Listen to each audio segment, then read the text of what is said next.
Students to my video. और students, आज के इस वीडियो में हम जो चैप्टर पढ़ने वाले हैं वो है एनिमल टिश्यू। एनिमल टिश्यू हम लोगों ने पिछले लेक्चर में हम लोगों ने थोड़ा सा पढ़ा था, जिसमें हम लोगों ने टिश्यू क्या होता है, उसके क्या क्या फंक्शन होते हैं, उसके बारे में हमने पढ़ा था। हम लोग आज पढ़ेंगे सिंपल एपिथेलियल टिश्यू के बारे में कि सिंपल एपिथेलियल टिश्यू आखिर होती क्या है। इस वीडियो से आपकी 100% एनसीईआरटी भी कवर होगी। मैं एनसीईआरटी की लाइन टू लाइन आपको समझ में आने वाली है। तो चलिए शुरू करते हैं आज के इस वीडियो को। और ये वीडियो क्लास 11th के और नीट के लिए बहुत ही ज्यादा स्पेशल वीडियो है, क्योंकि नीट में भी इससे क्वेश्चंस बनते हैं। और 11th में जैसा कि आप जानते हैं 11th में आपके पेपर होंगे और 12th में आपका पूरा बेसिक से यहीं से आपके क्वेश्चंस बनते हैं। तो चलिए शुरू करते हैं। सिंपल एपिथेलियम टिश्यू क्या है? इसे एपिथेलियल भी बोले या एपिथेलियम भी बोले, दोनों सेम बात है। एपिथेलियल भी हम लोग बोल सकते हैं। और ये बात किसने लिखी है? ये बात लिखी है यानी एनसीईआरटी ने। एनसीईआरटी ने ये बात लिख रखी है। हम लोगों ने सिंपल एपिथेलियम टिश्यू को on the basis of structural modification of the cells, मतलब इसके अंदर के जो सेल्स होंगे, जब इसके अंदर के सेल्स के अंदर हम कुछ उसके स्ट्रक्चर के अंदर मॉडिफिकेशन ला दे, तो हम लोग इसको 3 पार्ट में डिवाइड कर सकते हैं। सिंपल एपिथेलियम टिश्यू को किस basis? Structural modification of the cells, मतलब इसके सेल्स के मॉडिफाई कर देंगे तो हम लोग इसे 3 पार्ट में डिवाइड कर सकते हैं। कौन कौन से 3 पार्ट है? Squamous epithelium, cuboidal epithelium, columnar epithelium. अब स्क्वैमस को हम लोग समझते हैं। सबसे पहला है सिंपल स्क्वैमस एपिथेलियम। इसके देखिए यहाँ पे आप डायग्राम देखिए, यहाँ पे आपको ये डायग्राम में दिखेगा, ये थोड़े चपटे चपटे दिख रहे हैं। कैसे दिख रहे हैं? ऐसे चपटे चपटे। ये रहा इनका न्यूक्लियस। इनके जो सेल्स होते हैं वो कैसे होते हैं? Cells are flat, nucleus is flat and located in center. देखिए इसके पहली बात तो सेल्स तो ये फ्लैट दिख ही रहे हैं। यहाँ पे मैं बड़ा कर कुछ ऐसे, ये न्यूक्लियस ये ओके। इनके सेल्स क्या है? फ्लैट है। आपको फ्लैट सेल्स दिख रहे हैं यहाँ पे। Nucleus is flat and located in centre.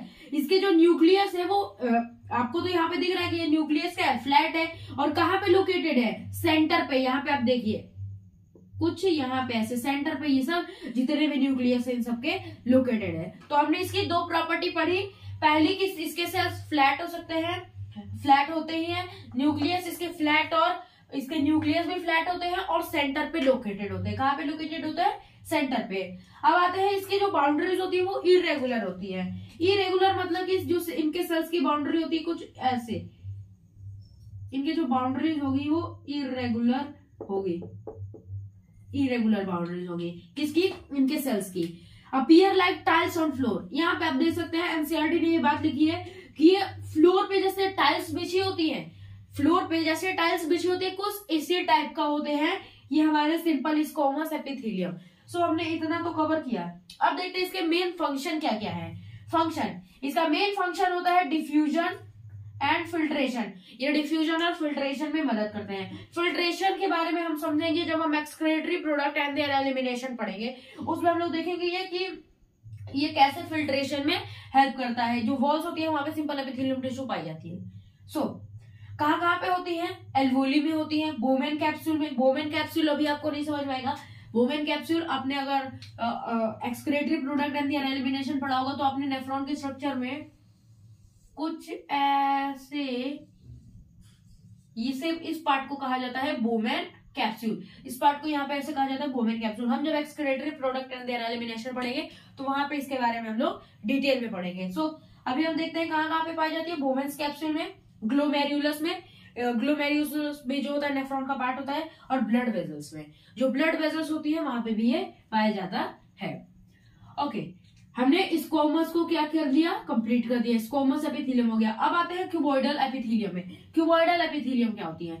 जैसा कि आपको नाम से ही पता चल रहा है कि क्यूबॉइडल एपिथेलियम है तो इसके सेल्स कैसे होंगे? क्यूबॉइडल होंगे। इसका न्यूक्लियस कैसा होता है? Round and at centre. इसके जो न्यूक्लियस होते हैं वो राउंड और सेंटर पे होते हैं। जैसे ये देखिए यहाँ पे। ओके, क्यूबॉइडल एपिथेलियम को भी हम लोग 3 पार्ट में डिवाइड करके पढ़ते हैं। कितने पार्ट में? 3 पार्ट में डिवाइड करके पढ़ते हैं। पहला है सिंपल क्यूबॉइडल, जो सिंपल होता है एकदम। उसके बाद ब्रश बॉर्डर्ड और एक होता है सीलिएटेड क्यूबॉइडल। आपको ब्रश बॉर्डर और सीलिएटेड जो एपिथेलियल टिश्यू होती है इनके बारे में हम लोग पिछले लेक्चर में भी थोड़ा बहुत पढ़े थे कि माइक्रोविलाई और सीलिया, ये सब के बारे में हम लोगों ने जब पढ़ा था तो उसमें हम लोगों ने पढ़ा था। और मैंने वहां पे लिखा था ब्रश बॉर्डर्ड एपिथेलियम, इसे कहा जाता है, जो हम लोगों ने माइक्रोविलाई में पढ़ा था। So simple cuboidal, simple cuboidal के नाम से ही पता चल रही है कि एकदम ऐसे नॉर्मल क्यूब से शेप का होगा और ये एकदम सिंपल होगा। कैसा होगा? ऐसे नॉर्मल क्यूब सेल्स होंगे और उस पे न्यूक्लियस होगा। और यहाँ पे ब्रश बॉर्डर्ड, ब्रश बॉर्डर्ड में क्या हुआ, जो हम लोगों ने सिंपल क्यूबॉइडल है इसी को थोड़ा मॉडिफाई करके यहाँ पे क्या कर दिए, ये फिंगर लाइक प्रोजेक्शन, ये आपको फिंगर लाइक प्रोजेक्शन दिख रहे हैं, इसे ही कहते हैं ब्रश बॉर्डर। फिंगर लाइक ये प्रोजेक्शन होने से क्या एक फायदा रहता है, एक फायदा ये रहता है कि इससे क्या आपका जो आपका जो एब्जॉर्प्शन होगा, एब्जॉर्प्शन इंक्रीज कर देता है। कैसे एब्जॉर्प्शन इंक्रीज कर देता है? अब हम लोगों ने इसके फिंगर लाइक प्रोजेक्शन यहाँ पे बना दिए ब्रश बॉर्डर से, तो यहाँ पे क्या हुआ, सरफेस एरिया बढ़ा कि नहीं बढ़ा? सरफेस एरिया बढ़ा। सरफेस एरिया बढ़ा तो क्या हुआ, एब्जॉर्प्शन ज्यादा होगी। Surface area is directly proportional to absorption. Okay, जितना ज्यादा हम सरफेस एरिया बढ़ाएंगे उतना ज्यादा एब्जॉर्प्शन होगा। सो ये इनका फंक्शन क्या होता है, इन दोनों का फंक्शन होता है सिक्रेशन एंड एब्जॉर्प्शन, दोनों का, सिंपल क्यूबॉइडल और ब्रश बॉर्डर दोनों का एब्जॉर्प्शन और सिक्रेशन होता है। हम लोग ये ब्रश बॉर्डर को हम लोग नेफ्रॉन में भी, जब हम excretory product and there elimination पढ़ेंगे तो वहां पे भी ये एब्जॉर्प्शन, खाने को एब्जॉर्ब करने में जो मटेरियल्स होते हैं उन सबको एब्जॉर्ब करने में हेल्प करता है। आइए अब देखते हैं इसके एग्जांपल। डिस्टल कॉन्वोल्यूटेड ट्यूब्यूल, जो सिंपल क्यूबॉइडल होती है वो डीसीटी में डिस्टल कॉन्वोल्यूटेड ट्यूब्यूल, अगेन ये भी excretory product and there elimination में पढ़ेंगे, ये excretory product and there elimination में। डीसीटी वैसे आप जान लीजिए एक नेफ्रॉन का ये पार्ट होता है। डक्ट ऑफ ग्लैंड्स में पाया जाता है। डक्ट ऑफ ग्लैंड जैसे थायराइड पॉलिकल्स, जो थायराइड पॉलिकल्स होते हैं उनमें सिंपल क्यूबॉइडल एपिथेलियम पाई जाती है। अब आते हैं ब्रश बॉर्डर कहाँ पाए जाते हैं। Proximal convoluted tubule of nephron, nephron से पता ही चल गया हम लोग कहाँ पढ़ेंगे इसके डिटेल में। प्रॉक्सिमल कॉन्वोल्यूटेड ट्यूब्यूल ऑफ, यह इसका एग्जांपल हो गया proximal convoluted tubule of nephron. अब आते हैं सिलिएटेड क्यूबॉइडल। सिलिएटेड क्यूबॉइडल क्या होता है, इनका देखिए मेन फंक्शन होता है मूवमेंट में हेल्प करते हैं। क्यों? क्योंकि यहाँ पे ऐसे सीलिया जो होती है, सीलिया ऐसे होती है, एक ही यूनिडायरेक्शनल में मूव करती है, तो क्या होती है, ये मूवमेंट में हेल्प करते हैं। और ये कहाँ कहाँ पाई जाती है, स्मॉल ब्रोंक्यूल्स में ये पाई जाती है। तो यहाँ पे हम लोगों ने क्या किया, क्यूबॉइडल को भी खत्म कर दिया। अब हम पढ़ते हैं कि बाकी के जो आगे के टॉपिक्स हैं उनके बारे में। आइए अब अपने लास्ट टॉपिक की तरफ समझते हैं कि हम लोगों का जो लास्ट टॉपिक है वो क्या है, सिंपल कोलुमिनार एपिथेलियम। हम लोगों का ये जो सिंपल एपिथेलियल टिश्यू चल रही थी उसका ये लास्ट टॉपिक है, सिंपल कोलुमिनार एपिथेलियम। यानी कि जो सिंपल कोलुमिनार एपिथेलियम होती है वो आखिर होती क्या है। सिंपल कोलुमिनार एपिथेलियम जो होती है वो कुछ इस टाइप से दिखती है। यहाँ पे मैं बना के दिखा रहा,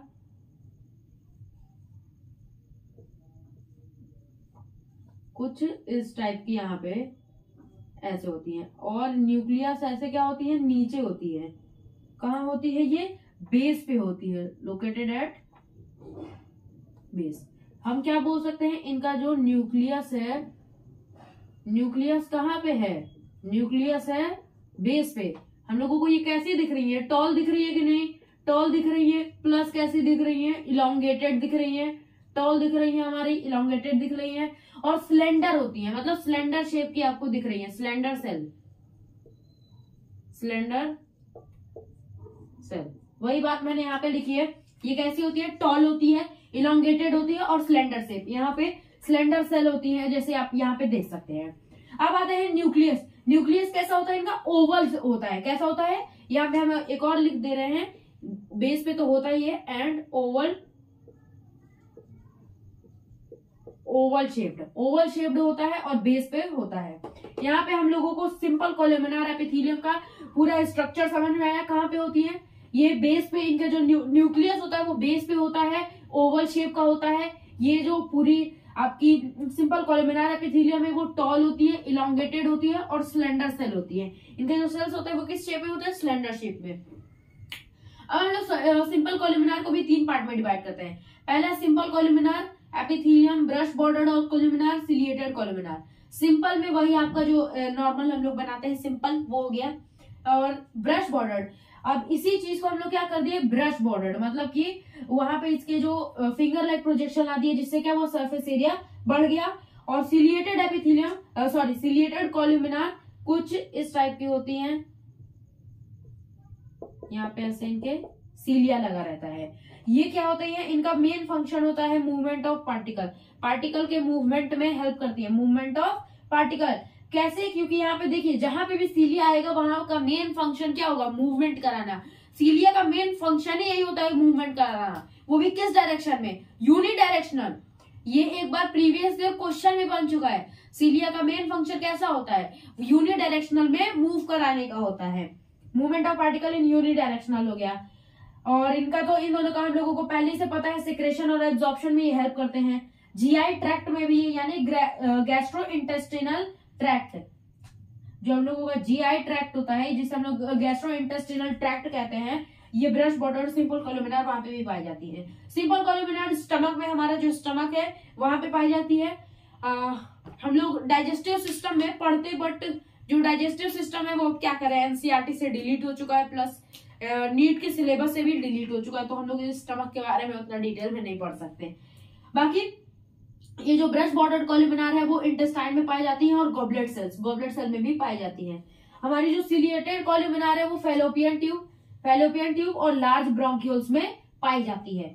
तो ये रहा हम लोगों का सिंपल कोलुमिनार एपिथेलियम, यहाँ पे खत्म हुआ।